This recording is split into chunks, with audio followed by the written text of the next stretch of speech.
Hello दोस्तों, YouTube channel study के में आज हम लोग डिस्कस करेंगे पर्यावरण के खंड से इकोसिस्टम इकोलॉजी पर। यह खंड प्रत्येक परीक्षाओं के लिए अति महत्वपूर्ण है। इसमें हम पेपर उठा के देखेंगे किसी एग्जाम्स का, तो इसमें 2 या 3 मार्क्स का क्वेश्चन प्रत्येक परीक्षा में पूछा जाता है। अति महत्वपूर्ण है, ध्यान देंगे। तो इकोलॉजी क्या है, पारिस्थितिकी क्या है? हम जानते हैं जीव विज्ञान की वह शाखा, किसकी? जीव विज्ञान की वह शाखा जिसमें हम किसका अध्ययन करते हैं? जीवों के और वातावरण के बीच के संबंध का अध्ययन करते हैं। उसको हम क्या कहते हैं? इकोलॉजी कहते हैं। समझ में आया होगा। जीव विज्ञान की वह शाखा जिसमें जीवों और उसके वातावरण के बीच क्या करते हैं? इनके संबंधों का अध्ययन करते हैं। तो उसे क्या कहा जाता है? इकोलॉजी कहा जाता है। बात समझे होंगे। जीवों और वातावरण के बीच पारस्परिक संबंधों का जिसमें अध्ययन करते हैं, जीव विज्ञान की वह शाखा, उसे क्या कहा जाता है? इकोलॉजी कहा जाता है। इकोलॉजी का सर्वप्रथम इस शब्द का प्रयोग किसने किया था? तो एक जर्मन के जीव वैज्ञानिक थे, अर्नेस्ट हैकल।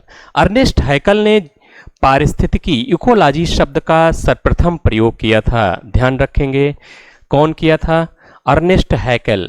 अर्नेस्ट हैकल ने पारिस्थितिकी शब्द का सर्वप्रथम प्रयोग किया। अगर प्रश्न किए करेगा तो आप कर ले जाएंगे।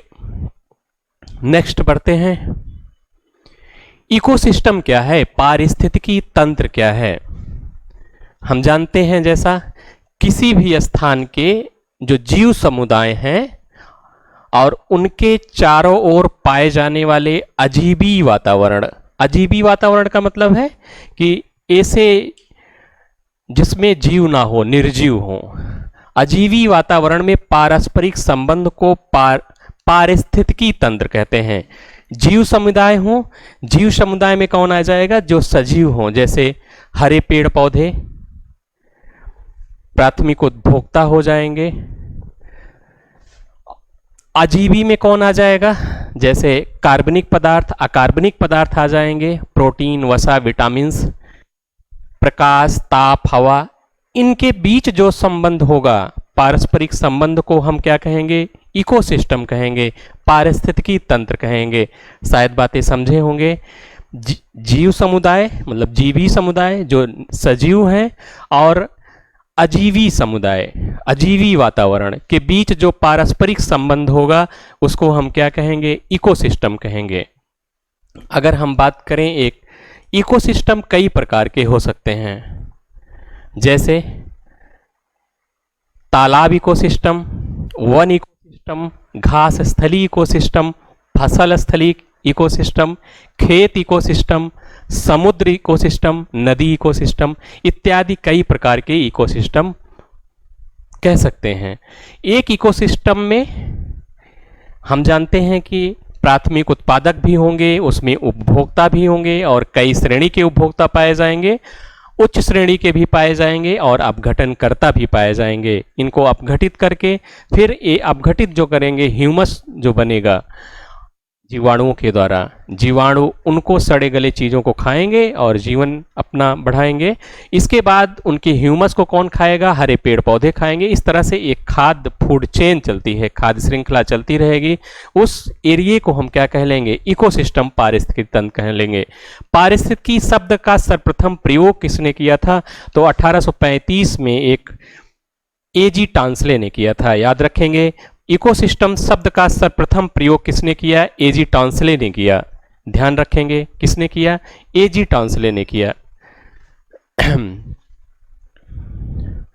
पारिस्थितिकी तंत्र के प्रकार, अगर प्रकार की बात करें तो यह 2 प्रकार का होता है। इसमें प्रश्न पूछे जाते हैं, ध्यान रखेंगे, ये इंपॉर्टेंट है, ध्यान रखेंगे, स्टार बना लेंगे। पारिस्थितिकी तंत्र के प्रकार, एक है प्राकृतिक, दूसरा क्या है? कृत्रिम। प्राकृतिक का मतलब है जो नेचुरल है, और कृत्रिम है का मतलब है जो मानव निर्मित है। इसे हम क्या कहेंगे? मानव निर्मित, मानव के द्वारा बनाए गए। इसमें क्या प्रश्न बनेंगे? कौन सा पारिस्थितिकी तंत्र में, कौन सा पारिस्थितिकी तंत्र, कौन सा इकोसिस्टम प्राकृतिक है, कौन सा कृत्रिम है। आप इस तरह आएगा तो प्रश्न कर ले जाएंगे, जैसे कृषि खेत, खेत हो गया, धान का खेत हो गया, एक कृत्रिम में आ जाएगा मानव, जैसे मानव निर्मित तालाब, मानव निर्मित अगर तालाब है तो किस में चला जाएगा, कृत्रिम में चला जाएगा, मानव निर्मित तालाब इत्यादि। उद्यान है, ये भी किस में चला जाएगा, कृत्रिम में चला जाएगा। बाकी किस में आएंगे, प्राकृतिक। इसको हम स्थली भी कह सकते हैं, बांट सकते हैं, जली भी बांट सकते हैं। जली में कौन आएगा, स्थली में कौन आएगा, घास का मैदान, वन और मरुस्थली आएंगे। जली में समुद्र, झील, तालाब, नदी आएंगे। अगर एक प्रश्न करे कि सबसे बड़ा इकोसिस्टम कौन सा है, इन सब में सबसे बड़ा इकोसिस्टम, सबसे बड़ा, अगर सबसे बड़ा और स्थायी पूछेगा तो आप क्या बताएंगे, समुद्र या महासागर बता सकते हैं। अगर पूछे कि सबसे बड़ा और स्थायी पारिस्थितिकी तंत्र कौन सा है, तो आप क्या बताएंगे, समुद्र बताएंगे उत्तर में, या क्या बता सकते हैं, महासागर भी कह सकते हैं, महासागर। ये तो हो गया पूरे का सबसे बड़ा है, कौन, समुद्र या महासागर कह सकते हैं। अगर जली पूछेगा तो जली इकोसिस्टम में सबसे बड़ा कौन सा है, तब भी समुद्र होगा। क्लियर है बातें, समुद्र सबसे बड़ा है और जली में सबसे बड़ा है, स्थायी भी है और बड़ा भी है, ये परमानेंट रहेगा। जैसे आप एग्जाम्पल दें स्थायी और अस्थायी में, जैसे कृषि का खेत है, कुछ दिन बाद क्या होगा, कृषि लोग करेंगे, उसमें जो इकोसिस्टम, उत्पादक, प्रथम श्रेणी के उपभोक्ता, द्वितीय श्रेणी के, तृतीय श्रेणी के रहेंगे। साल या 6 महीने बाद उसको खेत को काट लिया जाएगा तो वो इकोसिस्टम खत्म हो जाएगा। लेकिन महासागर स्थायी है, एक खत्म नहीं होगा। क्या उसका पानी निकाल के खत्म कर सकते हैं, नहीं कर सकते हैं, तो इसलिए स्थायी माना जाएगा। सबसे बड़ा और स्थायी याद रखेंगे। अगर स्थली में पूछे सबसे बड़ा इकोसिस्टम कौन सा है तो क्या बताएंगे, वन बताएंगे। स्थली में सबसे बड़ा अगर पूछेगा तो बताएंगे वन इकोसिस्टम क्या है, सबसे बड़ा है। जंगल सबसे बड़ा इकोसिस्टम है, क्या दिक्कत है, कर लेंगे। क्लियर है बातें। प्राकृतिक पूछेगा कर लेंगे, प्राकृतिक इकोसिस्टम कौन सा है, और कृत्रिम या मानव निर्मित इकोसिस्टम क्या है, कर लेंगे। सबसे बड़ा इकोसिस्टम और स्थायी कौन सा है, समुद्र या महासागर, कर लेंगे। अगर स्थल खंड पर पूछेगा, स्थलीय पारिस्थितिकी तंत्र में सबसे बड़ा कौन है, तो क्या बताएंगे, वन है। क्लियर रहेगा, कर ले जाएंगे। नेक्स्ट बढ़ते हैं। पारिस्थितिकी तंत्र के घटक सामान्यतया 2 घटक हैं, और अगर इसके पर्यावरण की दृष्टि से देखा जाए तो 3 घटकों में भी बांट सकते हैं। एक ऊर्जा घटक में बांट सकते हैं, ऊर्जा संगठक के रूप में। हम लोग पढ़ते हैं जीवी घटक क्या है, अजीवी घटक क्या है, मतलब जैविक घटक, अजैविक घटक। जीवी घटक उसे कहेंगे जो सजीव होंगे, जिसमें जीव होगा, जिसमें जीवन होगा, लाइफ होगा, उसको हम क्या कहेंगे, जीवी घटक कहेंगे। जो क्या होंगे, सजीव होंगे। सजीव, जैसे हम लोग क्या हैं, सजीव की श्रेणी में आते हैं। हम लोग किस में आएंगे, जीवी घटक हैं। अजीवी घटक में जैसे हवा चल रही है, हवा क्या है, हवा में जान होता है, नहीं, निर्जीव है, तो एक इसमें आ जाएगा निर्जीव, जिसमें लाइफ नहीं होगा, जीवन नहीं होगा, निर्जीव होगा, उसे क्या कहेंगे, अजीवी घटक कहेंगे। क्लियर है बातें। तो हम देखते हैं जीवी घटक में क्या क्या आता है। जीवी घटक में हम लोग उत्पादक पढ़ेंगे, इसको आगे हम लोग नेक्स्ट में पढ़ेंगे। उत्पादक उत्पादक किसे कहेंगे, उत्पादक उसे कहा जाएगा जिसमें प्रकाश संश्लेषण करने की क्षमता होगी, अर्थात जो अपना भोजन स्वयं बना लेंगे, किसी दूसरों पर निर्भर नहीं रहेंगे। जिसमें क्लोरोफिल पाया जाएगा, जो प्रकाश संश्लेषण करने की क्षमता जिसमें होगी, जिस जीव में, वो क्या कहलाएगा, उत्पादक कहलाएगा। उत्पादक में कौन कौन आ जाते हैं, जैसे हरे पेड़ पौधे आ जाते हैं, हरे पेड़ पौधे आ जाते हैं, ये उत्पादक में आ जाएंगे। हरे पेड़ पौधे तो उत्पादक हो गए। उपभोक्ता क्या हो गए, उपभोक्ता उसे कहेंगे जो जो प्राथमिक उत्पादकों से अपना भोजन प्राप्त करते हैं, इनको खाकर प्राप्त करते हैं, उसे हम क्या कहते हैं? उपभोक्ता। उपभोक्ता तीन प्रकार के होते हैं, प्रथम श्रेणी, द्वितीय श्रेणी, तृतीय श्रेणी। उच्च श्रेणी भी इसमें पढ़ लेंगे, हम लोग आगे पढ़ेंगे इसको। अपघटन करता क्या है? जब ये लोग मृत इनकी शरीर रहेगा, इसको अपघटित कर देंगे, जैसे जीवाणु, कवक वगैरह, ये क्या करेंगे? इसको अपघटित कर देंगे, सड़ा गला देंगे, और उससे वो अपना जीवन चलाएंगे। कौन? अपघटन करता, जीवाणु वगैरह, जिसे प्रकृति का मेहतर भी कहा जाता है। अगर एक बार थोड़ा सा सोचें, अगर ये अपघटन करता ना होते तो ये पृथ्वी कैसी होती? पृथ्वी एकदम कूड़ों का ढेर होती, सड़ाता गलाता कौन? जो पड़ा रहता वैसे ही पड़ा रह जाता। तो इसीलिए इसे प्रकृति का मेहतर भी कहा जाता है। अगर प्रश्न आए कि प्रकृति का मेहतर किसे कहा जाता है, तो क्या बताएंगे? अपघटनकर्ता को कहा जाता है। आगे पढ़ेंगे इसको हम लोग। अब दूसरा है अजीवी घटक, जो निर्जीव रहेगा, जिसमें जीवन नहीं होगा, उसे हम क्या कह लेंगे? अजीवी घटक। जिसमें अकार्बनिक पदार्थ आ जाएगा। अकार्बनिक पदार्थ में जैसे आप जल ले लीजिए, मैग्नीशियम, नाइट्रोजन, फास्फोरस इत्यादि। कार्बनिक, जिसमें कार्बन रहेगा, कार्बोहाइड्रेट, प्रोटीन, वसा, ह्यूमस वगैरह। भौतिक, भौतिक में प्रकाश, ताप, हवा इत्यादि किसमें आ जाएंगे? अजीवी घटक में आ जाएंगे। इसमें प्रश्न इस तरह बनेगा, निम्न में कौन जीवी घटक है? कर लेंगे। निम्न में कौन अजीवी घटक है? कर लेंगे। जैसे प्रश्न आए कि निम्न में अजीवी घटक नहीं है, निम्न में अजीवी घटक नहीं है, दे देगा मैग्नीशियम, प्रकाश, ताप, हवा। एक दे देगा क्या? हीरन दे देगा। तो हीरन क्या है? जीवी घटक है, जीवी घटक में आ जाएगा। आप कर लेंगे, स्क्रीनशॉट ले लेंगे। नेक्स्ट बढ़ते हैं, नेक्स्ट स्लाइड पर। उत्पादक, हम लोग जैसे पहला क्या पढ़ेंगे? उत्पादक पढ़ेंगे, फिर उपभोक्ता पढ़ेंगे। उत्पादक, उत्पादक किसे कहेंगे? उत्पादक किसे कहेंगे? जैसे उत्पादक उसे कहेंगे वे जीवधारी जो अपना भोजन स्वयं बना लें, किसी दूसरे जीवों पर न निर्भर रहें, अर्थात जिनमें प्रकाश संश्लेषण करने की क्षमता हो, वह जीवधारी, वह जीव क्या कहलाएंगे? उत्पादक कहलाएंगे। क्लियर है बातें? प्रकाश संश्लेषण, जैसे पौधों द्वारा प्रकाश संश्लेषण किसे कहा जाएगा? पौधों द्वारा। लिखते चलेंगे साथ में, टॉपिक क्लियर कर दूंगा चाहे जो समय लगे। पौधों द्वारा, जैसे पौधों द्वारा CO2, जल, क्लोरोफिल या पर्णहरिम, क्लोरोफिल या पर्णहरिम, पर्णहरिम तथा सूर्य का प्रकाश, सूर्य का प्रकाश, सूर्य के प्रकाश की उपस्थिति में ग्लूकोज या कार्बोहाइड्रेट का निर्माण करना क्या कहलाता है? प्रकाश संश्लेषण कहलाता है। उपस्थिति में ग्लूकोज या कार्बोहाइड्रेट का निर्माण करना, कार्बोहाइड्रेट का निर्माण करना क्या कहलाता है? प्रकाश संश्लेषण कहलाता है। बात समझे होंगे।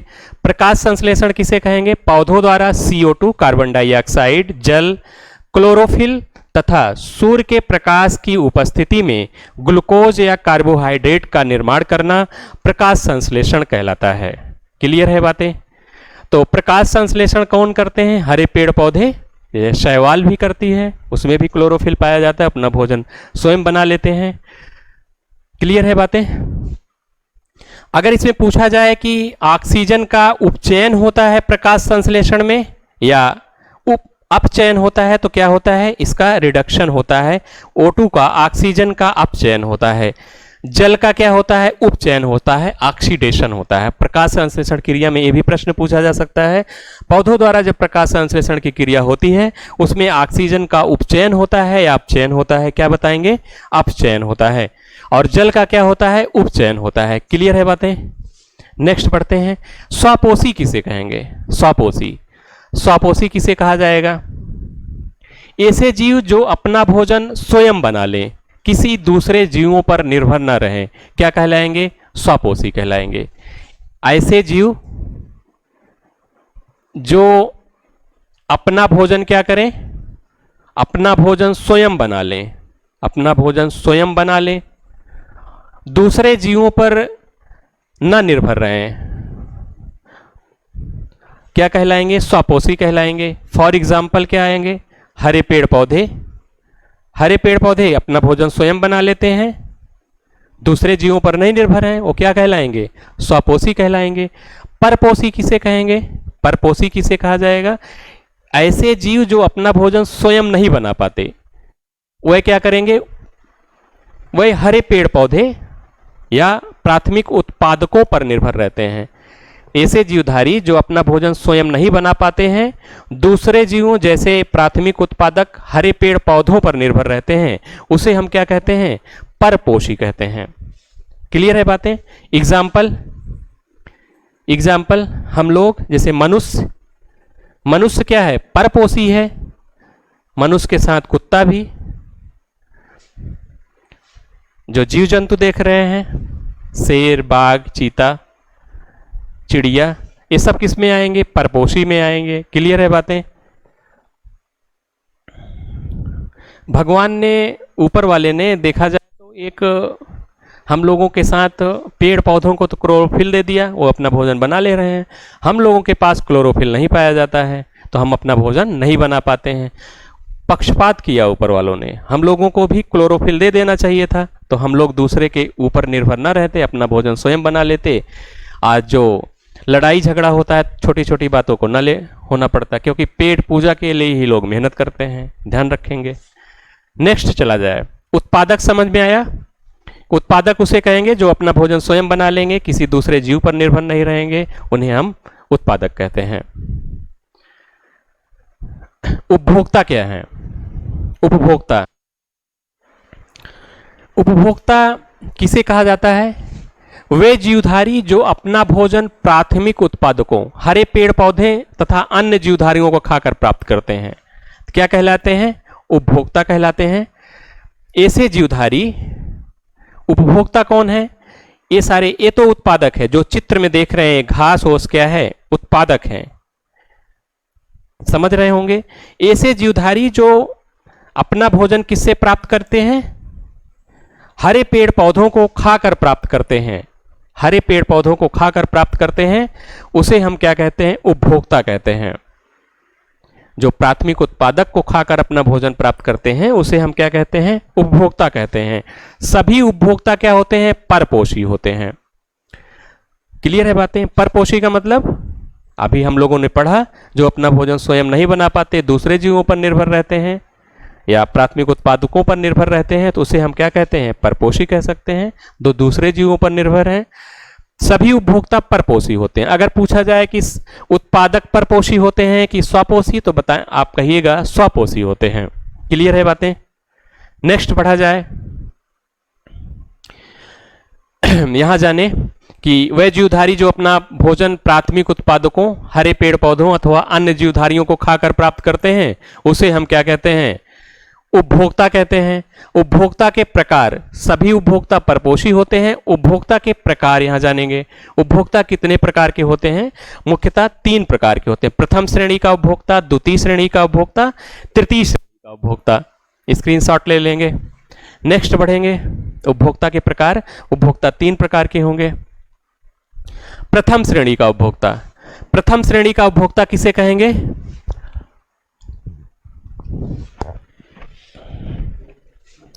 प्रथम श्रेणी का उपभोक्ता किसे कहेंगे,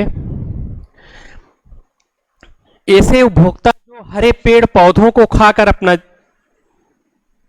भोजन प्राप्त करते हैं। हरे पेड़ पौधे अर्थात प्राथमिक उत्पादकों को खाकर उनसे अपना भोजन प्राप्त करते हैं, उसे हम क्या कहते हैं, प्रथम श्रेणी का उपभोक्ता कहते हैं। जैसे घास स्थली इकोसिस्टम देख रहे होंगे, चित्र में घास स्थली इकोसिस्टम है या फसल स्थली कह सकते हैं। इसमें क्या है, घास फूस है। घास फूस को कौन खा रहा है, प्रथम श्रेणी का उपभोक्ता। ये क्या है आपका, प्रथम श्रेणी का उपभोक्ता। प्रथम श्रेणी के उपभोक्ता में कौन दिखाई पड़ रहा है, टिड्डा दिखाई पड़ रहा है। तो टिड्डा यहां पर क्या है, प्रथम श्रेणी का उपभोक्ता है। खाया किसको, हरे पेड़ पौधे को खाया, प्राथमिक उत्पादक को खाया। प्राथमिक उत्पादक, अगर यह प्रश्न किया जाए कि प्राथमिक उत्पादक को ऊर्जा कहां से मिल रही है, या समस्त जीव जगत को ऊर्जा कहां से मिलती है?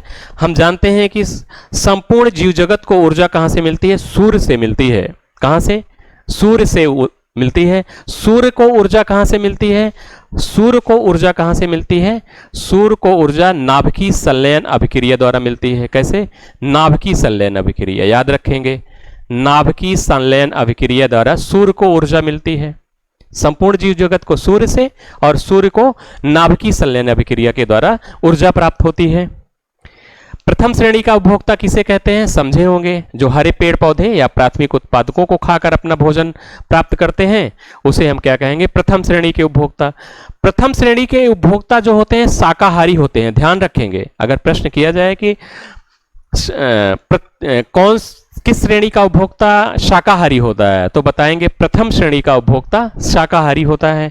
इसमें कौन आ जाएगा? जैसे बकरी, खरगोश, टिड्डा, चूहा, जलीय पिस्सू, ये तालाब इकोसिस्टम का है। तो एक इसमें आएंगे प्रथम श्रेणी का उपभोक्ता। तो समझे होंगे प्रथम श्रेणी का उपभोक्ता किसे कहेंगे। अगर हम इकोसिस्टम की बात करें तो घास स्थलीय इकोसिस्टम में प्राथमिक उपभोक्ता कौन है? प्रथम श्रेणी का उपभोक्ता कौन है? टिड्डा है। अगर तालाब इकोसिस्टम में प्रथम श्रेणी का उपभोक्ता पूछा जाएगा तो कौन होगा? बताइए। उसमें फाइटोप्लैंटान्स क्या होते हैं? प्राथमिक उत्पादक होते हैं, जिसको शैवाल का संयुक्त रूप से बोला जाता है। तो शैवाल को कौन खाते हैं? जलीय पिस्सू। तो जलीय पिस्सू तालाब में क्या हो जाएंगे? प्रथम श्रेणी का उपभोक्ता हो जाएगा। क्लियर है बातें? जैसे वन इकोसिस्टम में कौन आएगा? तो हिरन वगैरह आएंगे। दूसरा, द्वितीय श्रेणी का उपभोक्ता। द्वितीय श्रेणी का उपभोक्ता किसे कहेंगे? ऐसे उपभोक्ता, ये क्या है? द्वितीय श्रेणी का उपभोक्ता है। मेढक दिखाई पड़ रहा है। हम लोगों ने क्या लिया है? फसल स्थली इकोसिस्टम लिया है। फसल स्थली का इकोसिस्टम का एग्जाम्पल लिए हुए हैं। तो द्वितीय श्रेणी का उपभोक्ता किसको खाकर अपना भोजन प्राप्त कर रहा है? तो प्रथम श्रेणी के उपभोक्ता को खा रहा है। प्रथम श्रेणी के उपभोक्ता को खाकर द्वितीय श्रेणी क्या कर रहा है? भोजन प्राप्त कर रहा है। द्वितीय श्रेणी वाला प्रथम श्रेणी को खा रहा है। तो द्वितीय श्रेणी का उपभोक्ता किसे कहा जाएगा? कि जो प्रथम श्रेणी को उपभोक्ता को खा करके अपना भोजन प्राप्त करता है, उसे द्वितीय श्रेणी का उपभोक्ता कहते हैं। द्वितीय श्रेणी का उपभोक्ता मांसाहारी होता है। ध्यान रखेंगे, जो द्वितीय श्रेणी का उपभोक्ता होगा वो क्या होगा? मांसाहारी होगा। अगर प्रश्न आए तो करेंगे। द्वितीय श्रेणी का उपभोक्ता मांसाहारी होगा। इसमें कौन कौन आएगा? इधर हम लोगों ने क्या किया है? इधर पहले श्रेणी का उपभोक्ता लिखे हैं, इधर द्वितीय श्रेणी का। जैसे चूहा का कौन खाएगा? बिल्ली। तो बिल्ली यहां पर क्या हो गया? द्वितीय श्रेणी की हो गई। टिड्डा को कौन खाएगा? मेढक खाएगा। मेढक द्वितीय श्रेणी का हो गया। जलीय पिस्सी को कौन खाएगा? छोटी मछली खाएंगी। तो छोटी मछली यहां पर द्वितीय श्रेणी की उपभोक्ता हो गई। शायद बातें समझे होंगे। वन इकोसिस्टम में द्वितीय श्रेणी का उपभोक्ता कौन है? वन इकोसिस्टम में प्राथमिक उत्पादक क्या है? वन इकोसिस्टम, उसमें पेड़ पौधे वृक्ष क्या है? प्राथमिक उत्पादक हैं। उनको कौन खाता है? उनको हिरन वगैरह खाते हैं। जैसे तो हिरन को कौन खाता है? शेर वगैरह खाएंगे। तो शेर वहां पर द्वितीय श्रेणी का उपभोक्ता हो गया। क्लियर है बातें? अब आते हैं तृतीय श्रेणी का उपभोक्ता। हम लोगों ने जो इकोसिस्टम लिया है, फूड इकोसिस्टम जो लिया है, ये क्या है? किसका है? ये है फसल स्थल का या घास स्थल का। फसल स्थली इकोसिस्टम है। इसका एग्जाम्पल लिए हैं हम लोग, फसल स्थली या घास स्थली में। तो तृतीय श्रेणी का उपभोक्ता किसे कहेंगे? ऐसे उपभोक्ता जो द्वितीय श्रेणी के उपभोक्ताओं को खाकर अपना भोजन प्राप्त करते हैं, उसे हम क्या कहते हैं? तृतीय श्रेणी का उपभोक्ता कहते हैं। क्या? तृतीय श्रेणी का उपभोक्ता कहते हैं। तो तृतीय श्रेणी का उपभोक्ता कौन है? यहां पर दिखाई पड़ रहा है, सांप दिखाई पड़ रहा है। ये क्या है? यहां पर ये पहले श्रेणी का उपभोक्ता है, फर्स्ट है, ये द्वितीय है। क्लियर है बातें? तो सांप यहां पर क्या है? तृतीय श्रेणी का उपभोक्ता है। क्लियर हुई बातें? और जैसे तालाब इकोसिस्टम में तृतीय श्रेणी का उपभोक्ता कौन आएगा? बड़ी मछली आएंगी। तालाब इकोसिस्टम में प्राथमिक उत्पादक क्या है? शैवाल है, फाइटोप्लैंटन्स हैं। उनको कौन खाएगा? जलीय पिस्सू खाएंगे। जलीय पिस्सू खाएंगे। जैसे तालाब की बात कर लेते हैं, तालाब इकोसिस्टम है ये। इसको कौन, तालाब में प्राथमिक उत्पादक कौन है? प्राथमिक उत्पादक कौन है? तो हम जानते हैं कि कौन है? शैवाल को ले लेते हैं। शैवाल, काई, आप लोग जानते होंगे, काई बारिश में दिखती होगी। शैवाल, शैवाल को कौन खा रहे हैं? जलीय पिस्सू खाते हैं। जलीय पिस्सू यहां पर क्या है, प्रथम श्रेणी का उपभोक्ता है। जलीय पिस्सू को कौन खा रहा है, छोटी मछली खा रही है। छोटी मछली यहां पर क्या हुई, द्वितीय श्रेणी की उपभोक्ता हुई। क्या, द्वितीय श्रेणी का उपभोक्ता हुई। और छोटी मछली को कौन खा रहा है, बड़ी मछली खा रही है, तो बड़ी मछली यहां पर क्या हो गई, तृतीय श्रेणी की हो गई। क्लियर है बातें, शायद आप समझे होंगे। बढ़ते हैं नेक्स्ट। तृतीय श्रेणी का उपभोक्ता आप लोग समझे होंगे, स्क्रीनशॉट ले सकते हैं। नेक्स्ट बढ़ते हैं। उच्च मांसाहारी या उच्च श्रेणी का उपभोक्ता, हम इसे किसे कहेंगे वे मांसाहारी जीव जो सभी श्रेणी चाहे जो हो, चाहे पहला हो, द्वितीय हो, तृतीय हो, सबको क्या करते हैं, मारकर खा लेते हैं। लेकिन इनको कोई नहीं मारकर खा सकता, उसे हम क्या कहते हैं, उच्च मांसाहारी या उच्च श्रेणी का उपभोक्ता कहते हैं। जैसे शेर चाहे जिस श्रेणी का उपभोक्ता होगा उसको मारकर खा लेगा, तो इसमें किसमें आएगा, उच्च मांसाहारी या उच्च श्रेणी के उपभोक्ता में यह आएगा। चीता भी, बाघ भी, बाज भी क्या करता है, बाज अगर जैसे वायु में देखा जाए, हवा में, तो सबसे ताकतवर माना जाता है बाज हवा में मार करने वाला सबसे तेज माना जाता है। बाज की कहानी पढ़िएगा, प्रेरणादायक कहानी है बाज की। तो उच्च मांसाहारी समझ में आया कि वे मांसाहारी जीव जो सभी श्रेणी के जीवों को मारकर खा लें और इन्हें कोई ना मारकर खा सके, उसे हम उच्च श्रेणी के उपभोक्ता में रखते हैं। सर्वाहारी किसे कहेंगे सर्वाहारी हम किसे कहेंगे, वे जीव जो शाकाहारी और मांसाहारी दोनों हों, जो शाकाहारी भी हों और मांसाहारी भी हों। मिल जाए तो पालक ओलक भी खा लेंगे और मिल जाए तो अपना और कुछ खा लेंगे, तो उसे हम किस में रखेंगे, सर्वाहारी या सर्वभक्षी में रखेंगे। कौन आएगा, मनुष्य आ जाएगा और इसके साथ कुकुर आ जाएगा। हम इतिहास जब पढ़ते हैं तो इसके साथ तो आदत भी पड़ जाएगी मनुष्य वाली, किसको, कुत्ते को, तो कुकुर भी जो भी मिलेगा वो खा लेगा। क्लियर है बातें। बड़ा वफादार जानवर होता है कुत्ता, 2 लाठी मारिए फिर आपके दरवाजे पर बैठा रहेगा, बहुत वफादार होता है। हल्के में मत लीजिएगा कुत्ते को। तो देखिए मनुष्य यहां पालक भी खा रहा है और इधर बकरा भी लपेट दे रहा है, मिल गया मौका। तो फिर मुंडा है किस में आ गए, सर्वभक्षी में आ गए। किस में आ गए, सर्वभक्षी में।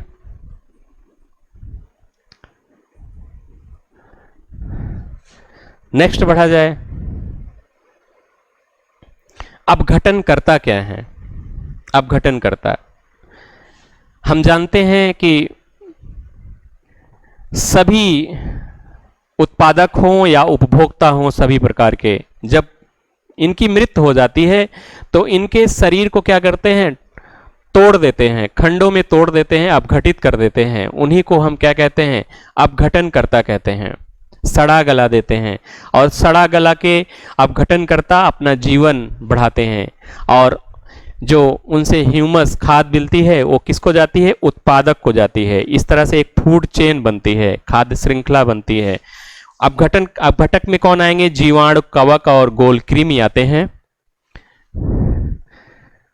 जैसे हम जानते हैं कि उत्पादक तथा उपभोक्ताओं की जब मृत्यु हो जाती है तो उनके शरीर का क्या करते हैं, ये अपघटन करते हैं। उसके बाद जटिल कार्बनिक पदार्थ टूटकर नाइट्रोजन, लवण, फास्फोरस, कैल्शियम आदि में अपघटित हो जाता है।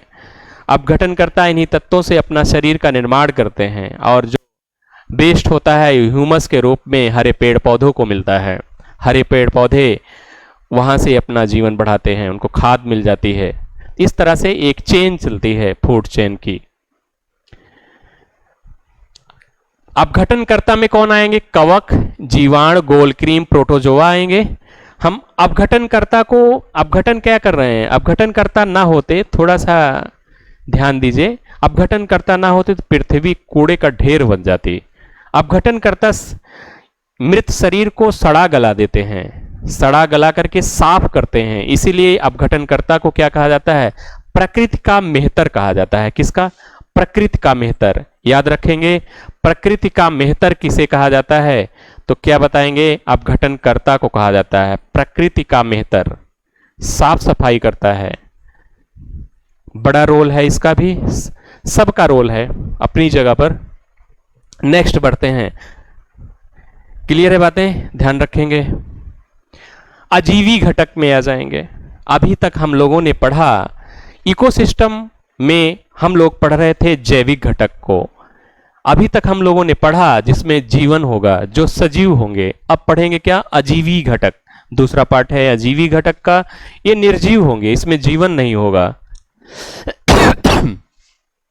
इसके अंतर्गत कौन आएगा? निर्जीव वातावरण आता है, विभिन्न जीवी घटकों का नियंत्रण करता है। इसमें कौन आएंगे? कार्बनिक, अकार्बनिक घटक आएगा। अकार्बनिक पदार्थ आएंगे जैसे जल, मैग्नीशियम, फास्फोरस, ऑक्सीजन, नाइट्रोजन। कार्बनिक जिसमें कार्बन होगा जैसे प्रोटीन, कार्बोहाइड्रेट, वसा इत्यादि आएंगे। भौतिक घटक में प्रकाश, ताप, हवा आएगा। क्लियर है बातें? नेक्स्ट बढ़ते हैं। अजीवी घटक किसे कहा जाएगा? जो निर्जीव होंगे, जिसमें जीवन नहीं होगा। पारिस्थितिकी तंत्र में खाद्य श्रृंखला डिस्कस करेंगे। पारिस्थितिकी तंत्र में खाद्य श्रृंखला क्या है? खाद्य श्रृंखला किसे कहते हैं? खाद्य श्रृंखला उसे कहा जाता है, एक जीव का दूसरे जीव में भोजन का स्थानांतरण क्या कहलाएगा? खाद्य श्रृंखला कहा जाता है। एक जीव से दूसरे जीव में भोज्य पदार्थों का जाना, स्थानांतरण, ट्रांसफर क्या कहलाएगा? खाद्य श्रृंखला कहलाता है। एक जीव से दूसरे जीव में भोजन का स्थानांतरण क्या कहलाएगा? खाद्य श्रृंखला कहलाएगा। जैसे ये क्या है? हरे पेड़ पौधे, ये उत्पादक हैं, उत्पादक। इनके भोजन का स्थानांतरण कहां हो रहा है? प्रथम श्रेणी के उपभोक्ता में हो रहा है, प्रथम श्रेणी के उपभोक्ता में हो रहा है। और प्रथम श्रेणी के उपभोक्ता का भोजन का स्थानांतरण किस में हो रहा है? द्वितीय श्रेणी के उपभोक्ता में हो रहा है। द्वितीय श्रेणी से तृतीय श्रेणी में हो रहा है, तृतीय श्रेणी से उच्च श्रेणी में हो रहा है, उच्च श्रेणी से अपघटनकर्ता में हो रहा है। अपघटनकर्ता जो सड़ा गला रहे हैं, उत्पादक। इस तरह से क्या बन रहा है? फूड चेन बन रही है। फूड चेन बन रही है ना, भोजन का स्थानांतरण हो रहा है, एक चेन बन रही है।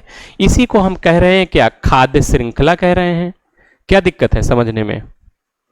शायद समझे होंगे खाद्य श्रृंखला किसे कहते हैं। एक जीव से दूसरे जीव में भोजन का स्थानांतरण खाद्य श्रृंखला कहलाता है। दूसरे शब्दों में, जीवधारियों का ऐसा क्रम जिससे किसी पारिस्थितिकी तंत्र में ऊर्जा का प्रवाह होता है, खाद्य श्रृंखला कहते हैं। ऊर्जा का प्रवाह एक दिशा में होता है, एक दिशी होता है, कई दिशाओं में नहीं होता, एक दिशा में होता है। ध्यान रखेंगे, ऊर्जा का प्रवाह कैसा होता है? एक दिशी होता है। नेक्स्ट बढ़ा जाए। एक तालाब पारिस्थितिकी तंत्र में खाद्य श्रृंखला के जीवधारियों का क्रम क्या होगा? हम चर्चा इस पर करेंगे। तो अगर इनका क्रम देखा जाए तो उत्पादक क्या हैं? उत्पादक शैवाल हैं। शैवाल के बाद प्राथमिक उपभोक्ता कौन है? जलीय पिस्सू हैं। जलीय पिस्सू को कौन खा रहा है? छोटी मछली को। तो छोटी मछली यहां पर क्या हुई? बोलिए।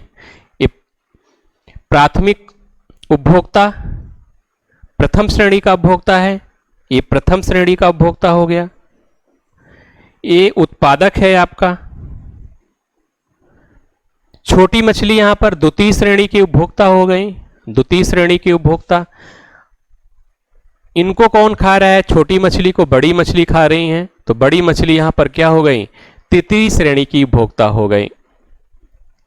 तो इनका क्रम क्या है? एक तालाब इकोसिस्टम में खाद्य श्रृंखला के जीवधारियों का क्रम क्या है? तो शैवाल, शैवाल के बाद जलीय पिस्सू, जलीय पिस्सू के बाद छोटी मछली, छोटी मछली के बाद बड़ी मछली क्या है? इनका क्रम है। अगर आए कि एक तालाब इकोसिस्टम में जीवधारियों का क्रम क्या है, तो आप क्या बताएंगे? पहले प्राथमिक उत्पादक बताएंगे। अगर तो प्राथमिक उत्पादक में फाइटोप्लैंटॉन्स रहेगा या शैवाल रहेगा। फिर उसके बाद जली पिस्सू, फिर उसके बाद छोटी मछली, फिर बड़ी मछली। इसमें शेर, बाघ, चीता नहीं आएगा तालाब इकोसिस्टम में, ध्यान रखेंगे। अगर तालाब इकोसिस्टम में शेर, बाघ, चीता आ गया तो क्या होगा, वो ऑप्शन पहले से ही बाहर हो जाएगा। क्लियर है बातें, ध्यान रखेंगे। अगला है घास स्थली इकोसिस्टम में खाद्य श्रृंखला के जीवधारियों का क्रम क्या होगा। इनमें जीवधारियों का क्रम क्या होगा, तो इनमें पहले कौन आएगा, प्राथमिक उत्पादक कौन होंगे, उत्पादक कौन होंगे, उत्पादक, तो उत्पादक हरे पेड़ पौधे होंगे, पहले पे पहले ए आएगा। दूसरे पर कौन आएगा, दूसरे पर आएगा टिड्डा आएगा, टिड्डा। क्लियर है बातें, इस तरह लिख लेते हैं, ज्यादा सही रहेगा, नहीं कंफ्यूजन होगा। इसको लिख देंगे क्या, उत्पादक लिख देंगे। इसको हम क्या लिख देंगे, प्रथम श्रेणी का उपभोक्ता लिख देंगे। मेढक को क्या लिख देंगे, द्वितीय श्रेणी का उपभोक्ता लिख देंगे, द्वितीय श्रेणी का उपभोक्ता लिख देंगे। सांप को क्या लिख देंगे, तृतीय श्रेणी का उपभोक्ता लिख देंगे। बाज को क्या लिखेंगे, बाज को लिख देंगे उच्च श्रेणी का उपभोक्ता। क्लियर है, या उच्च मांसाहारी। इसको अपघटन करता जीवाणु कवक वगैरह को लिख देंगे। क्लियर है बातें, तो इसमें क्या आएगा, हरे पेड़ पौधे आएंगे, टिड्डा आएगा, टिड्डा के बाद मेढक आएगा, मेढक के बाद सांप आएगा, सांप के बाद बाज आएगा, फिर अपघटन करता आएंगे, याद रखेंगे। क्लियर है बातें, इसमें शेर, बाघ, चीता नहीं आएगा। वन इकोसिस्टम में खाद्य श्रृंखला के जीवधारियों का क्रम क्या है। इसमें वन इकोसिस्टम पूछ रहा है, जंगल का। इस खाद्य श्रृंखला में जीवधारियों का क्रम क्या है। पहले क्या आएगा, उत्पादक कौन है, उत्पादक हैं। अगर उत्पादक पूछा जाएगा तो उत्पादक कौन है, वृक्ष है। वृक्ष को कौन खा रहा है, खरगोश खा रहा है, तो यहां पर क्या है, पहले श्रेणी का उपभोक्ता है। पहले श्रेणी के उपभोक्ता को कौन खा रहा है, द्वितीय श्रेणी का उपभोक्ता, यहां भेड़िया हो गया द्वितीय श्रेणी का। द्वितीय श्रेणी को कौन खा रहा है, शेर, चीता, बाघ खा रहा है, तो ये क्या हो गया, यहां पर तृतीय श्रेणी का हो गया। इसको कौन खा रहा है, मर जाने पर, मृत हो जाने पर अपघटन करता खा रहे हैं, अपघटक खा रहे हैं, जीवाणु कवक वगैरह खा रहे हैं। और ये सड़ा गला चीजें जो बन रहा है, सड़े गले से अपना जीवन बिता रहे हैं, जो बचा हुआ पार्ट है उसे ह्यूमस में बदल रहे हैं, तो इसको खाद के रूप में इसे वृक्षों को मिल रहा है। इस तरह से एक खाद्य श्रृंखला, फूड चेन एक दूसरे पर चलती रहती है, एक दूसरे पर निर्भर है, संबंधित हैं। इसी को हम क्या कह रहे हैं, खाद्य श्रृंखला कह रहे हैं। एक जीव से दूसरे जीव में भोजन का स्थानांतरण या ऊर्जा का स्थानांतरण हो रहा है, इसी को हम क्या कह रहे हैं, खाद्य श्रृंखला कह रहे हैं। शायद बातें समझ रहे होंगे, भोजन का ही तो स्थानांतरण हो रहा है या ऊर्जा का ट्रांसफर हो रहा है, इसी को हम क्या कह रहे हैं, खाद्य श्रृंखला कह रहे हैं। क्लियर है बातें, नेक्स्ट बढ़ा जाए। पारिस्थितिकी तंत्र में खाद्य जाल क्या है, खाद्य जाल पूछ रहा है, खाद्य जाल क्या है। खाद्य जाल समझते हैं, खाद्य श्रृंखलाओं के पारस्परिक संबंध को हम क्या कह रहे हैं, खाद्य श्रृंखलाओं के पारस्परिक संबंध को, एक दूसरे के बीच जो संबंध है उसको हम क्या कह रहे हैं, खाद्य जाल कह रहे हैं। क्लियर है, जैसे हम देख रहे हैं यहां पर ये हरे पेड़ पौधे हैं, इसको कौन खा रहा है, जैसे घास फूस है, इसको कौन खा रहा है, चूहा वगैरह खा रहे हैं। चूहे को कौन खा रहा है, जैसे लोमड़ी वगैरह हो गई। इधर हरे पेड़ पौधे हैं, इसको कौन खा रहा है, शाही खा रहा है। शाही को कौन खा रहा है, शेर वगैरह खा ले रहा है। तालाब में आ जाएंगे, जैसे शैवाल वगैरह हैं, तो इसको मछली खा रहा है। मछली को कौन खा रहा है, ह्यूमन खा रहा है, आदमी खा रहा है। इस तरह से एक क्या है, फूड चेन चल रही है। खाद्य श्रृंखलाओं के पारस्परिक संबंध को हम क्या कह रहे हैं, क्या कह रहे हैं, खाद्य जाल कहते हैं, फूड वेब कहते हैं, ध्यान रखेंगे। नेक्स्ट बढ़ा जाए, पारिस्थितिकी पिरामिड्स, ये बड़ा इंपॉर्टेंट है, इसमें बड़ा कंफ्यूजन होता है लोगों को, ध्यान रखेंगे। टू द पॉइंट चलेंगे, आप ध्यान रखेंगे, आपका प्रश्न गलत नहीं होगा। पारिस्थितिकी इकोसिस्टम पिरामिड्स कहते किसे हैं? जैसे किसी पारिस्थितिकी तंत्र के प्राथमिक उपभोक्ताओं, उत्पादकों एवं विभिन्न श्रेणी के उपभोक्ताओं की संख्या, जीवभार तथा संचित ऊर्जा में परस्पर संबंध होता है। इन संबंध को जब हम चित्र के रूप में प्रदर्शित करते हैं तो इसी को हम पिरामिड कहते हैं।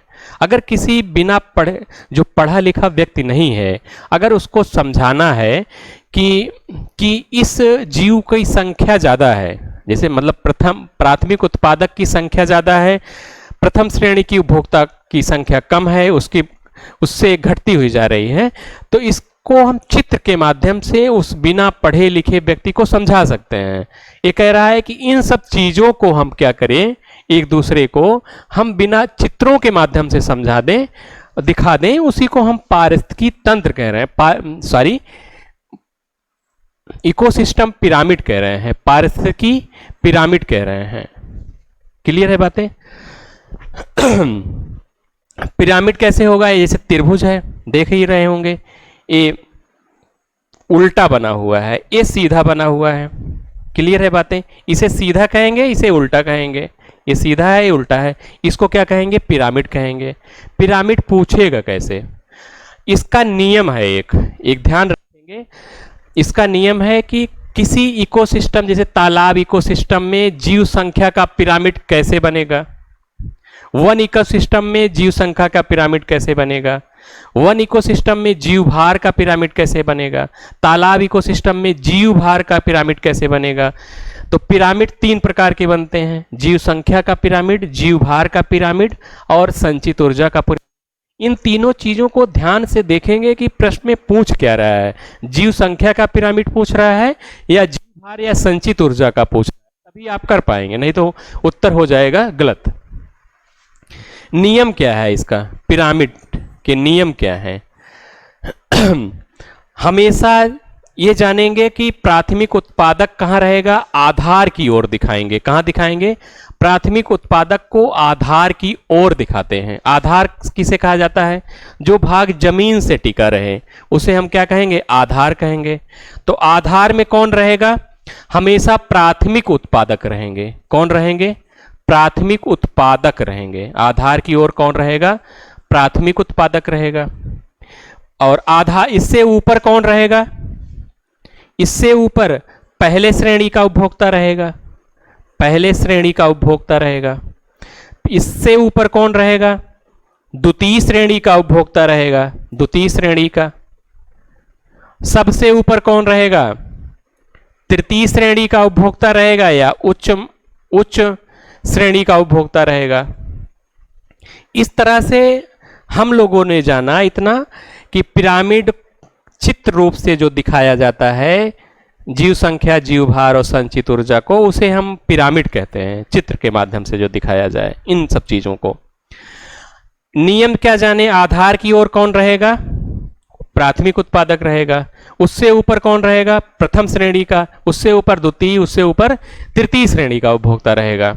अगर प्रश्न में पूछा जाए कि पिरामिड्स में जो पारिस्थितिकी पिरामिड्स बनते हैं, इसमें प्राथमिक उत्पादक कहाँ रहता है? आधार की ओर कौन रहता है? तो क्या बताएंगे? प्राथमिक उत्पादक रहता है। क्लियर है बातें? इसको मिटा दे तो समझते हैं थोड़ा सा। एक आप कोई भी इकोसिस्टम का नाम बोलिए तो मैं समझाऊं कि इसका पिरामिड कैसा बनेगा, उल्टा बनेगा या सीधा बनेगा। नेक्स्ट चलते हैं, देख लेते हैं कि पिरामिड कितने प्रकार के होते हैं। पहले इसको देख लें। तो पिरामिड 3 प्रकार के होते हैं। जो पारिस्थितिकी पिरामिड बनते हैं, अगर प्रश्न किया जाए तो कितने प्रकार के बनते हैं, तो क्या बताएंगे?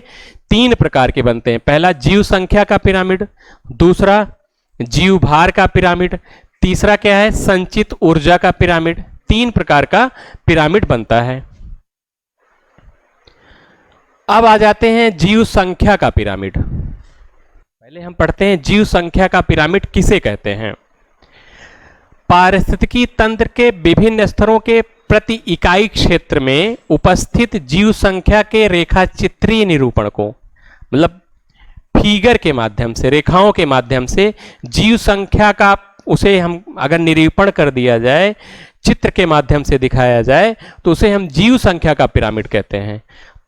अगला है, इसको याद कर लेंगे, इकोसिस्टम में जीव संख्या का पिरामिड सीधा और उल्टा दोनों बनते हैं। अगर पूछा जाए कि इकोसिस्टम में जीव संख्या का पिरामिड कैसा बनता है तो आप बताएंगे सीधा और उल्टा दोनों बनता है। अब चलते हैं एग्जाम्पल की ओर कि किसका सीधा बनेगा, किस इकोसिस्टम का उल्टा बनेगा। नाम क्या है, जीव संख्या।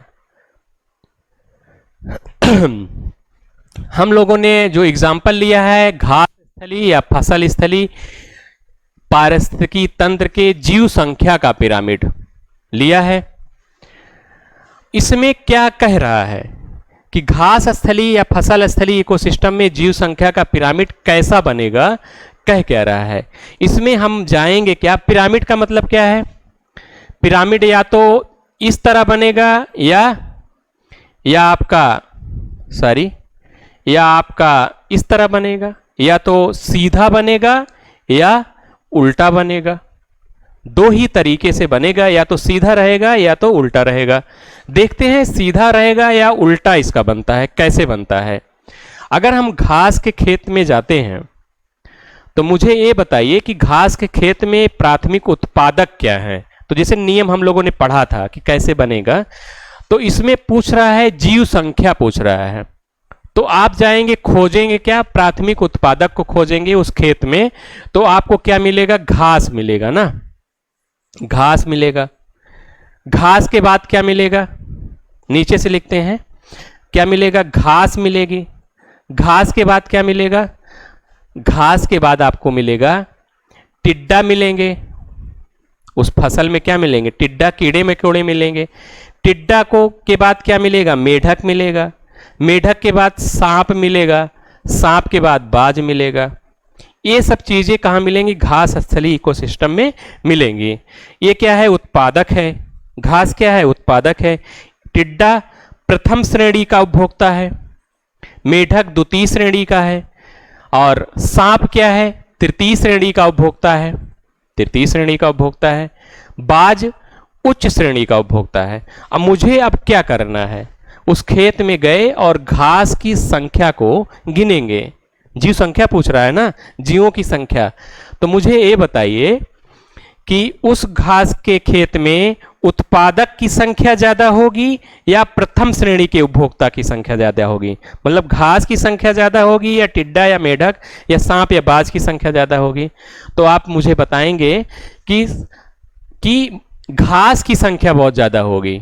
छोटे से खेत में खरबों घास होगी और टिड्डा की संख्या 1000, 2000, 4000 होगी।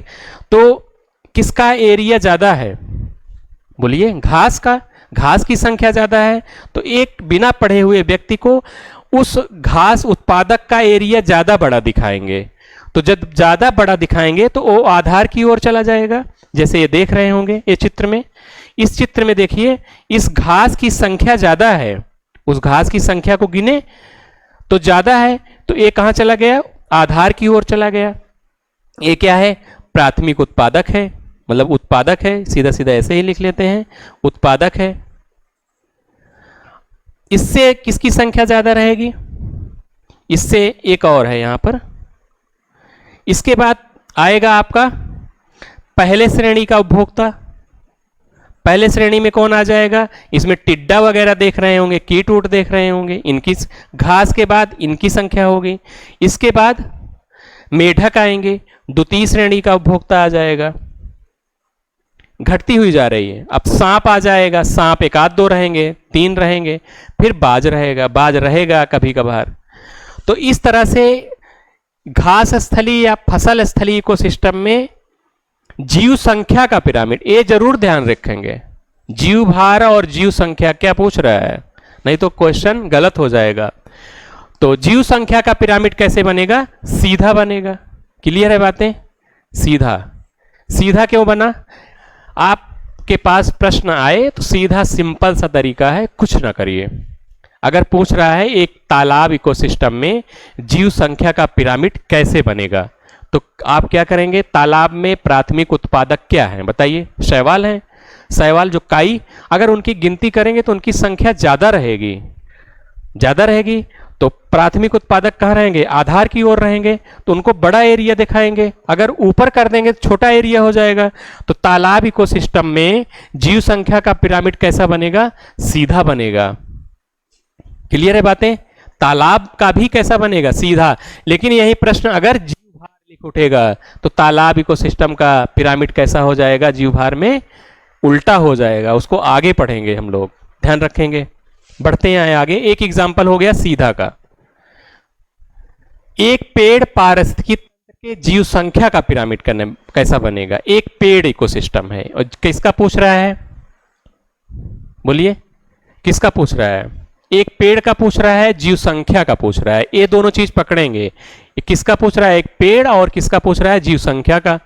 एक पेड़ पारिस्थितिकी तंत्र के जीव संख्या का पिरामिड कैसा होता है, सदैव उल्टा बनता है। तो हम जानते हैं एक पेड़ पर भी तमाम तरह के जीव रहते हैं जो अपना जीवन यापन करते हैं। क्लियर है बातें? जैसे एक पेड़ आप देख रहे होंगे, एक पेड़, जैसे एक पेड़ एक पेड़ वहां पर क्या है, प्राथमिक उत्पादक है। वो तो एक है ना, उसकी संख्या गिने थे एक, तो उसका एरिया भी छोटा दिखाएंगे ना। हाँ, उसका एरिया क्या करेंगे, एक पेड़ का छोटा दिखाएंगे। ये आपका पेड़ हो गया, एक पेड़, और इसका एरिया छोटा दिखा दिए। इसके बाद इसमें पहले श्रेणी के उपभोक्ता आ जाएंगे, पहले श्रेणी का उपभोक्ता। इससे इनकी संख्या बढ़ेगी, जाहिर सी बात है कि संख्या क्या होगी, बढ़ेगी। किसकी, पहले श्रेणी के उपभोक्ता की। फिर द्वितीय श्रेणी के उपभोक्ता की संख्या और बढ़ेगी, तृतीय की संख्या और बढ़ेगी।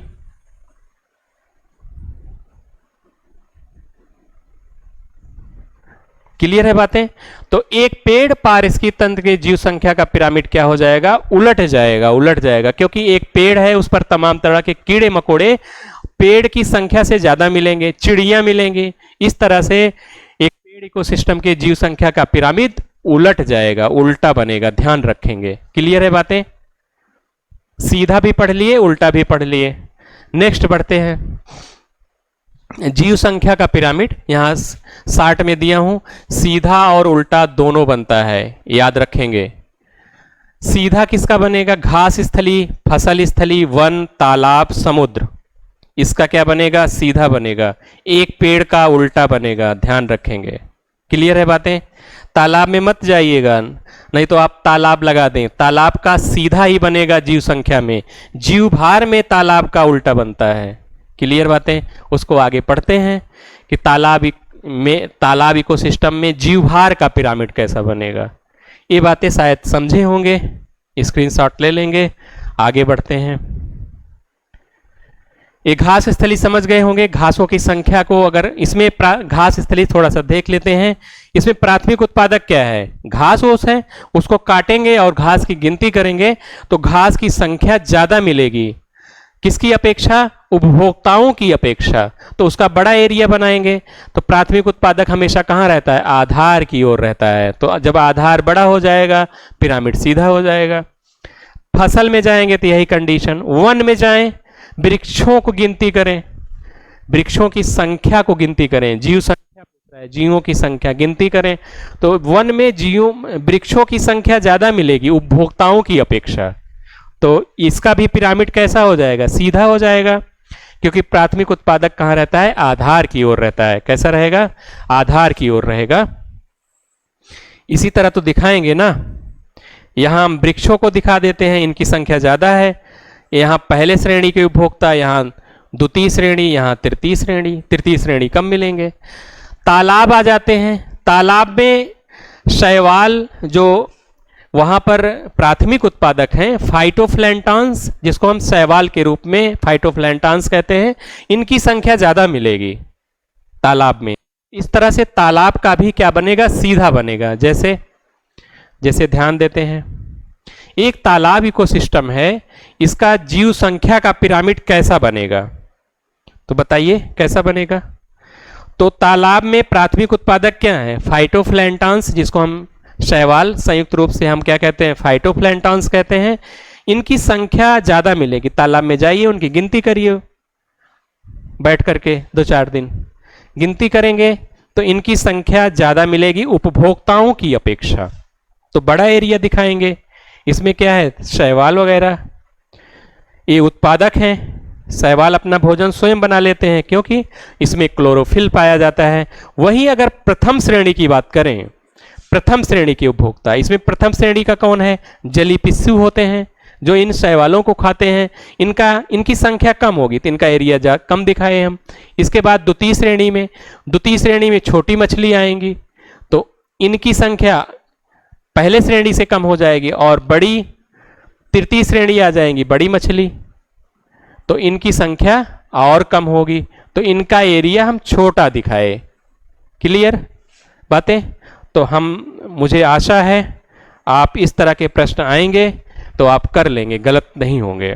आपको करना क्या है, अगर पूछ रहा है किसी इकोसिस्टम का जीव संख्या, ध्यान रखेंगे जीव संख्या का पिरामिड कैसे बनेगा, तो उस जीव संख्या में उस इकोसिस्टम में जाएंगे और उस प्राथमिक उत्पादक में जो जीव पाए जाते हैं उनकी गिनती करेंगे, काउंट करेंगे, और उनकी गिनती अगर ज़्यादा होती है उपभोक्ताओं से तो पिरामिड कैसा हो जाएगा, सीधा हो जाएगा।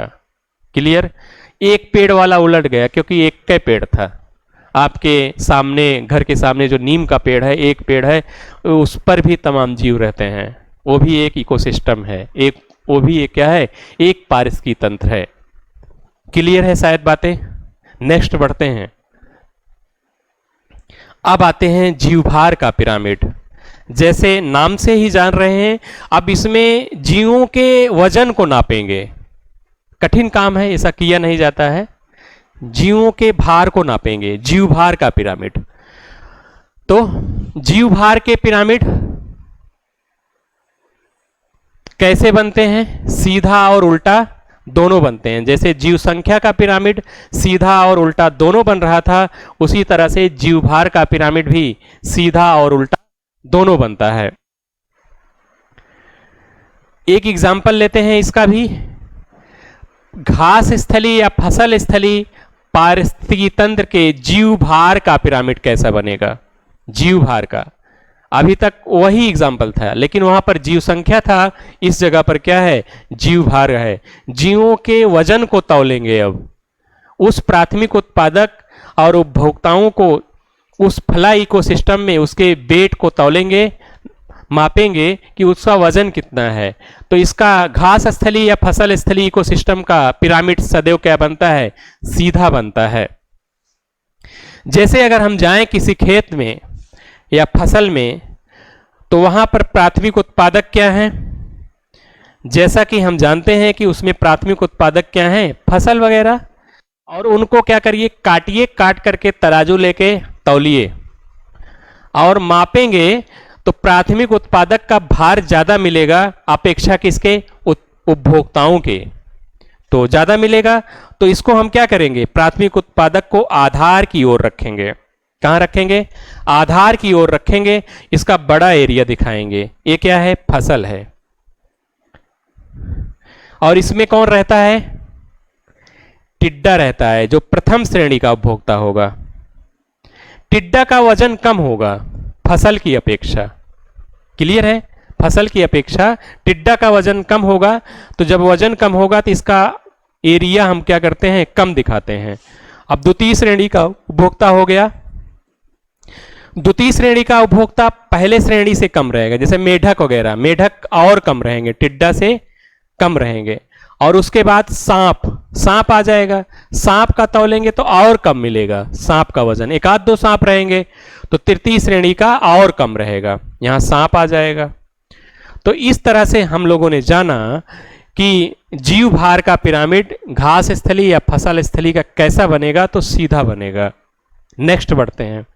तालाब पारिस्थितिकी तंत्र के जीवभार का पिरामिड कैसा बनेगा। एग्जाम्पल है कि तालाब के इकोसिस्टम में जीवभार का पिरामिड कैसा बनेगा। तो इसमें लिखा है तालाब इकोसिस्टम के जीवभार का पिरामिड उल्टा बनेगा। सदैव कैसा बनेगा, उल्टा बनेगा।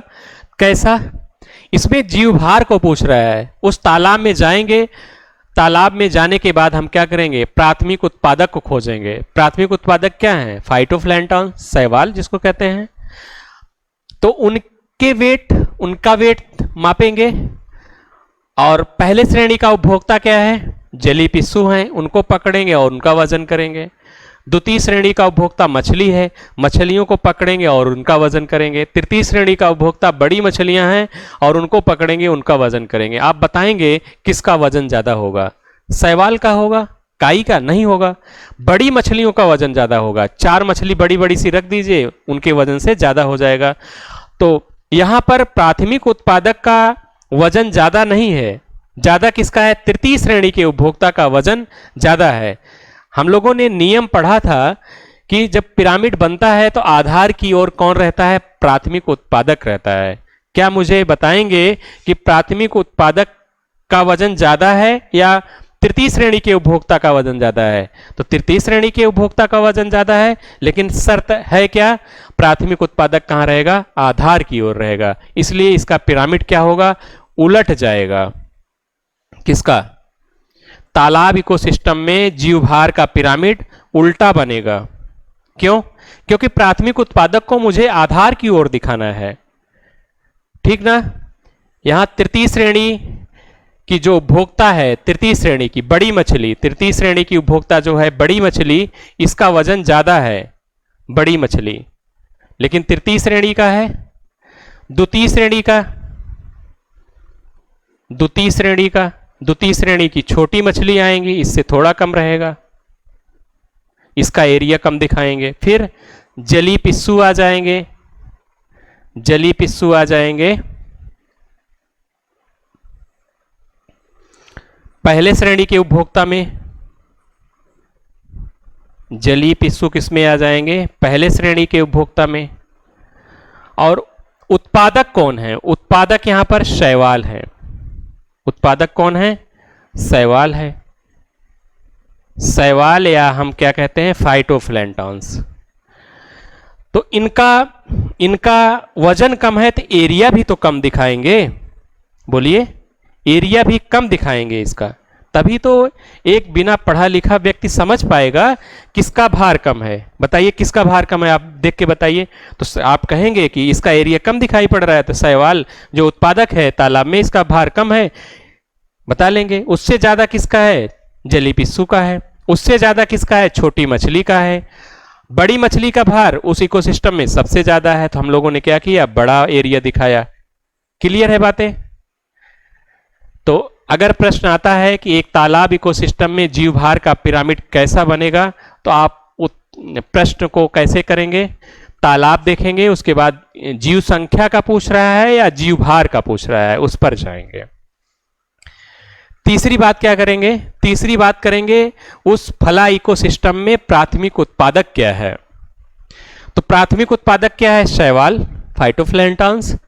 तो इनका हम क्या करेंगे, वजन करेंगे। अगर वजन तृतीय श्रेणी से कम मिलता है, मतलब उपभोक्ताओं से कम मिलता है, तो पिरामिड उलट जाएगा। इसलिए पिरामिड इसका क्या हुआ, उल्टा बना। नेक्स्ट बढ़ते हैं। जीवभार का पिरामिड सीधा और उल्टा दोनों बनते हैं, यहां रिवीजन कर लेंगे, दोनों बनते हैं। किसका किसका सीधा बनता है, घास स्थली इकोसिस्टम का सीधा, फसल स्थली, वन। एक पेड़ का देखिए यहां पर सीधा हो गया, क्योंकि एक पेड़ का वजन करेंगे। बोलिए, घास स्थली में प्राथमिक उत्पादक क्या है, घास है, उसका वजन करेंगे तो ज्यादा मिलेगा, क्योंकि प्राथमिक उत्पादक है। तो कहां चला जाएगा, आधार की ओर, बड़ा एरिया दिखाएंगे। फसल स्थली में फसल का वजन ज्यादा रहेगा उपभोक्ताओं की अपेक्षा, तो वो भी आधार की ओर जाएगा, पिरामिड सीधा हो जाएगा। वन में जाएंगे, वन में वृक्षों को मापेंगे, तौलेंगे, वजन करेंगे, तो उसका भी वजन उपभोक्ताओं की अपेक्षा ज्यादा रहेगा, इसलिए पिरामिड सीधा। एक पेड़ इकोसिस्टम में पेड़ को काटेंगे और उसकी चिड़िया कीड़े मकोड़ों को तौलेंगे, तो एक पेड़ का क्या होगा, वजन ज्यादा होगा। इस कारण इसका भी सीधा हो जाएगा। लेकिन जीवभार के तालाब में जाएंगे, तालाब इकोसिस्टम का पिरामिड जीवभार का कैसा होगा, उल्टा बनेगा, ध्यान रखेंगे। क्लियर बातें? बोलिए। कोई समस्या? मुझे लगता है कोई समस्या नहीं होनी चाहिए। नेक्स्ट बढ़ते हैं, संचित ऊर्जा का पिरामिड। संचित ऊर्जा, संचित ऊर्जा का पिरामिड कैसा बनता है? सदैव सीधा बनता है, सदैव सीधा। इसका सदैव सीधा बनता है, किसका? संचित ऊर्जा का। हम लोगों ने पिरामिड पढ़ा था, 3 प्रकार के पिरामिड होते हैं, जीव संख्या का पिरामिड, जीव भार का पिरामिड, तीसरा पढ़ कर रहे हैं क्या? संचित ऊर्जा का पिरामिड। ये भी वही चित्रीय निरूपण को ही हम क्या कह रहे हैं? अगर संचित ऊर्जा को चित्रीय निरूपण के द्वारा हम प्रदर्शित करते हैं तो उसी को हम क्या कहते हैं? पिरामिड्स कहते हैं।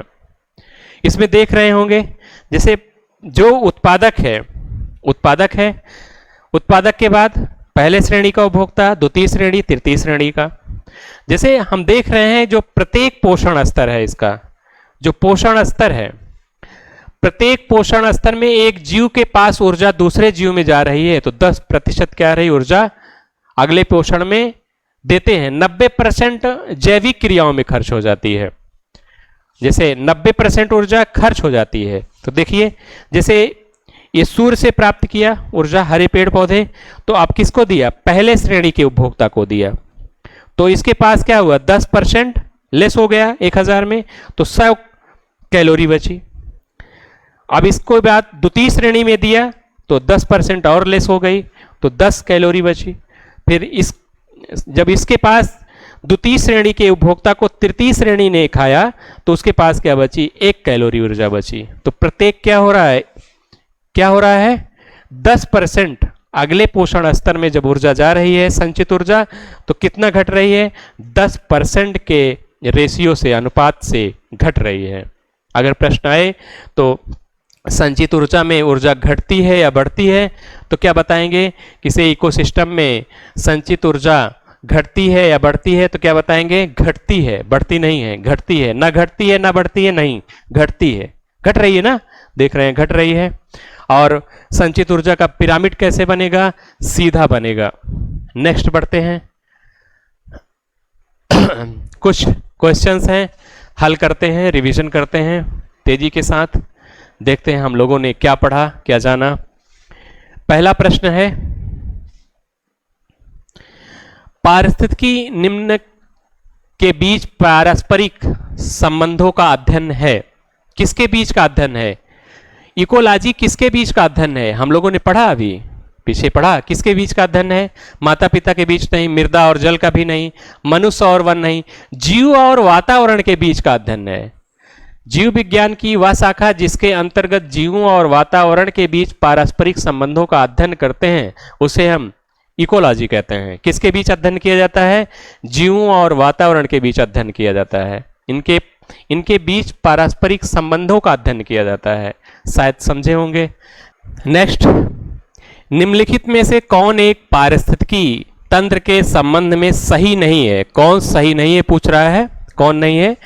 पारिस्थितिकी तंत्र किसी निश्चित स्थान समय इकाई के समस्त जीवों तथा भौतिक पर्यावरण का प्रतिनिधित्व करता है। हाँ, करता है, क्लियर है।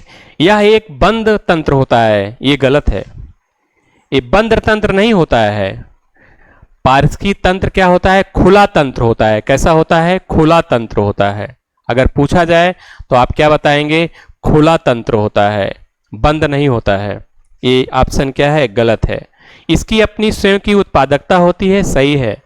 परितंत्र जैविक तथा अजैविक घटकों से मिलकर बनी हुई एक रचना होती है, बिल्कुल। जैविक मतलब जिसमें जीवन है, जो सजीव हैं। अजैविक मतलब जो निर्जीव हैं, जिसमें जीवन नहीं है, इससे मिलकर बना होता है। क्या? परितंत्र, इकोसिस्टम। किससे बना? इकोसिस्टम किससे बना होता है? जैविक और अजैविक घटकों से मिलकर बना होता है। ये भी सही है ना। तो इसके प्रश्न के अनुसार कौन सा ऑप्शन होगा? दूसरा। यह एक बंद तंत्र है, ये गलत है। खुला तंत्र होगा, ये सही नहीं है। नेक्स्ट बढ़ते हैं। निम्न में कौन एक कृत्रिम परितंत्र है? कौन सा कृत्रिम है, मानव निर्मित है?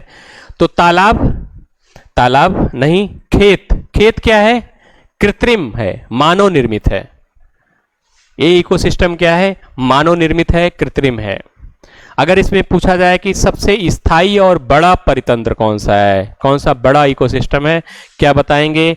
महासागर या समुद्र ना, महासागर बता सकते हैं या समुद्र। क्या है?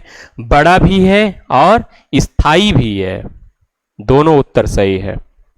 अगर जलीय पूछेगा तो जलीय इकोसिस्टम में सबसे बड़ा कौन सा है, यही होगा। अगर स्थल में पूछा जाए तो स्थलीय इकोसिस्टम में सबसे बड़ा कौन सा है, स्थलीय इकोसिस्टम में सबसे बड़ा कौन है, तो क्या बताएंगे? वन है। कौन? One ecosystem, one. स्थल खंड में वन आता है और संपूर्ण में महासागर या समुद्र आता है। जल में अगर पूछ लिया जाए तो समुद्र ही होगा। नेक्स्ट बढ़ते हैं। निम्न में कौन खाद्य श्रृंखला का निर्माण करता है? बताइए, खाद्य श्रृंखला का निर्माण कौन करता है? सीरियल से बताएंगे, आगे पीछे नहीं रहेगा। पहले प्राथमिक उत्पादक, फिर पहले श्रेणी, फिर द्वितीय, तृतीय श्रेणी। देखेंगे, घास, गेहूं, आम। घास को गेहूं खाता है, ये गलत, ये सही नहीं होगा। घास को मछली खाती है, बकरा, ये भी गलत। बकरा को कौवा, हाथी, ये भी गलत। घास को बकरा खाता है, बकरा को शेर, ये सही है। खाद्य श्रृंखला, खाद्य श्रृंखला किसे कहते हैं? हम लोगों ने पढ़ा था। एक जीव से दूसरे जीव में भोजन का स्थानांतरण क्या कहलाता है? खाद्य श्रृंखला कहलाता है। तो घास से भोजन का स्थानांतरण कहां होता है? बकरे में। बकरा से शेर में। ये पहले श्रेणी का है, द्वितीय श्रेणी, ये सॉरी ये उत्पादक है, पहले श्रेणी का, ये द्वितीय श्रेणी का। क्लियर है बातें? नेक्स्ट चलते हैं। निम्न में कौन जीवी संगठक नहीं है? जीवी संगठक का मतलब है जिसमें जो जीवी संगठक का मतलब है सजीव, जिसमें लाइफ होगी, जीवन होगा। नहीं पूछ रहा है, जीवी संगठक नहीं है। ये तो है, वनस्पति भी है, जानवर भी है। इसमें तीनों में क्या होता है? सजीव होते हैं, जीव होता है, लेकिन हवा में नहीं होता है। ये क्या है? यही नहीं है। शायद समझे होंगे। नेक्स्ट चलते हैं। समुद्री इकोसिस्टम में प्राथमिक उत्पादक होते हैं। बताइए, समुद्री इकोसिस्टम या तालाब इकोसिस्टम में प्राथमिक उत्पादक कौन है? कौन उत्पादक है? तो बताइए, फाइटोप्लैंटन्स, यही सही है। ये प्रश्न क्या है? यही उत्तर सही है, फाइटोप्लैंटन्स। अगर प्राथमिक उपभोक्ता पूछा जाएगा तो क्या बताएंगे? उत्पादक कौन है? तो फाइटोप्लैंटन्स, जिसको हम शैवाल भी कह सकते हैं। हम जानते हैं कि शैवाल वर्ड में अगर पूछा जाए संसार में सबसे ज़्यादा ऑक्सीजन का प्रोडक्शन कौन करते हैं, तो यही शैवाल ही करते हैं। लगभग 70% O2 का उत्पादन करते हैं। शैवाल का मतलब देशी भाषा में समझा जाए तो काई, काई, शैवाल। जो प्लैंटन क्या है? ये प्राथमिक उपभोक्ता है। प्राथमिक उपभोक्ता किसका? ये जलीय प्रत्यंत्र का है, जैसे समुद्र का है। छोटी मछली यहां पर क्या है? छोटी मछली, बोलिए, द्वितीय श्रेणी का है। जो जलीय पिस्सू वगैरह आते हैं, जो प्लैंटन में आ जाते हैं, ये द्वितीय श्रेणी का उपभोक्ता। ये किस में है? तृतीय श्रेणी का उपभोक्ता। किस में आएगा? तृतीय श्रेणी के उपभोक्ता में आएगा बड़ी मछली। तो एक जलीय इकोसिस्टम में फाइटोप्लैंटन्स क्या होते हैं? उत्पादक होते हैं। प्राथमिक उपभोक्ता कौन होते हैं? जो प्लैंटन। छोटी मछली द्वितीय श्रेणी, बड़ी मछली तृतीय श्रेणी में आती है। ध्यान रखेंगे, ये भी इंपॉर्टेंट प्रश्न है, आ सकता है। ये चीज पूछ सकता है, ये भी पूछ सकता है, ध्यान रखेंगे। ये उत्तर फिलहाल इसका सही था। ये नेक्स्ट बढ़ते हैं। जीवभार का पिरामिड किस पारिस्थितिकी तंत्र में उलट जाता है? हम लोगों ने पढ़ा, जैसे हम लोग शुष्क स्थल की बात करें, अगर शुष्क स्थल में प्राथमिक उत्पादक, मरुस्थल में जाएंगे, प्राथमिक उत्पादक क्या रहेंगे? ज्यादा रहेंगे। ये किसका पूछ रहा है? जीवभार का पूछ रहा है।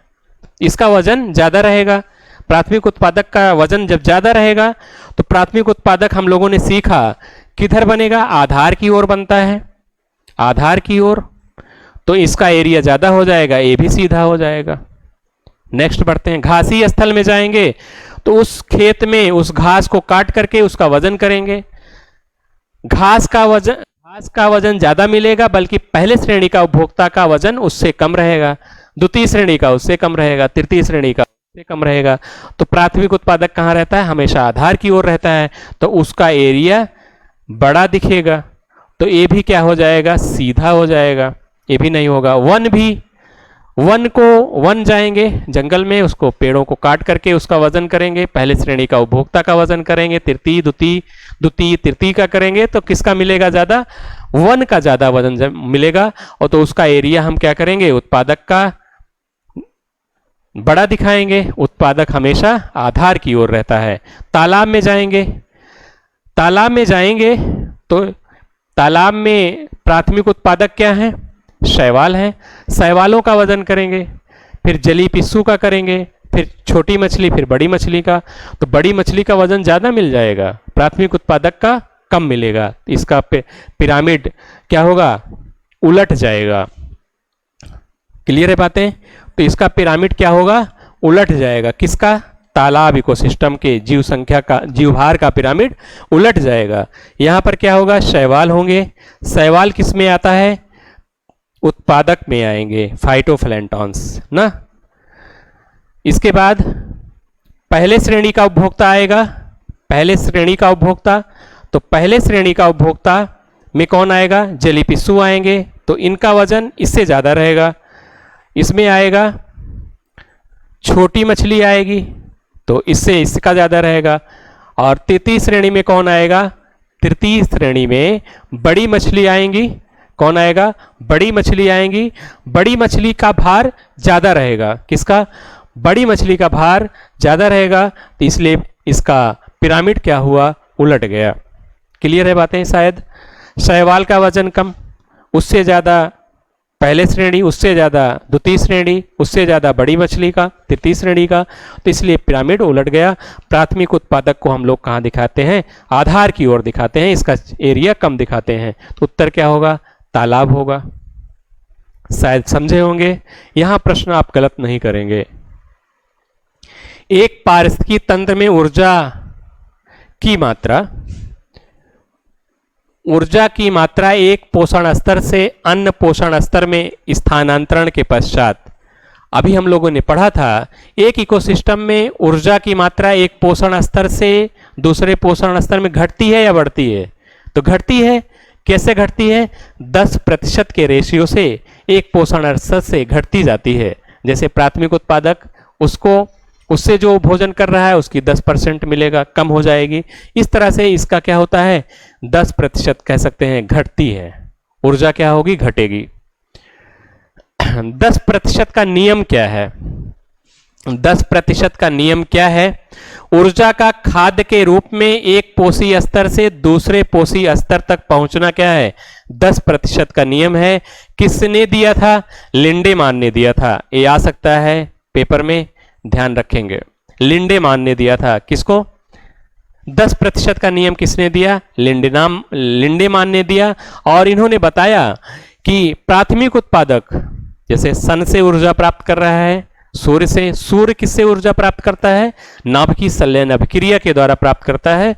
और उससे जो दूसरे पोषण स्तर में जाती है, अर्थात प्रथम श्रेणी के उपभोक्ता में भोजन लेने के बाद ऊर्जा जाती है। तो जैसे प्राथमिक उत्पादक में 1000 कैलोरी है, तो उसके पास 10% घट जाएगी, तो उसको कितने मिलेगी? 100 कैलोरी हो जाएगी। उससे 10% 10 कैलोरी, उससे ऊपर जाएगी तृतीय श्रेणी में तो 1 कैलोरी बचेगी। इस प्रकार से प्रत्येक पोषण स्तर में जाने के बाद 10% की दर से उसमें ऊर्जा क्या होती है? घटती है। कौन दिया इसको? लिंडेमान ने दिया। 10% का नियम। हम लोग नेक्स्ट वीडियो में जल्दी मिलते हैं। धन्यवाद।